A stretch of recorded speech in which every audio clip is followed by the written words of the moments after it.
శ్రీమాత్రే నమః. జ్ఞానసుధ సభ్యులందరికీ శుభ సాయంత్రం. మనం వంటల కార్యక్రమంలో రోజుకొక వంటకం చెప్పుకుంటున్నాం కదా. అందులో భాగంగా ఇవాళ టమాటా పన్నీర్ కూర గురించి చెప్తాను.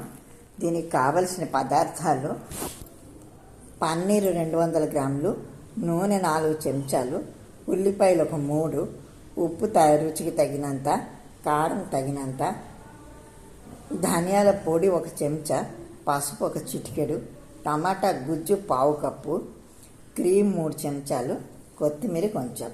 ఇది తయారు చేసే విధానం: చెంచా నీళ్లలో కారం, ధనియాల పొడి, పసుపు కలిపి పక్కన పెట్టుకోవాలి. తర్వాత ఉల్లిపాయలు సన్నంగా తరిగి ఉంచుకోవాలి. ఇప్పుడు బాణలిలో నూనె వేసి ముందుగా కోసుకున్న ఉల్లిపాయ ముక్కలు వేసి వేయించాలి. అవి వేగాక ముందుగా నీళ్ళలో కలిపిన మసాలా ముద్దను వేసి కలియతిప్పి పచ్చి వాసన పోయాక టమాటా గుజ్జు, ఉప్పు వేసి కప్పు నీళ్లు పోసి మూత పెట్టాలి. 10 నిమిషాలు అయ్యాక పన్నీర్ ముక్కలు చేర్చాలి. గ్రేవీలో పన్నీరు ఉడికాక క్రీమ్ వేసి పైన కొత్తిమీర చల్లి దించేయాలి.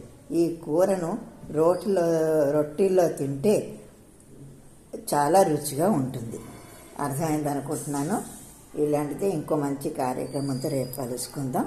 అప్పటిదాకా సెలవు. శ్రీమాత్రే నమః.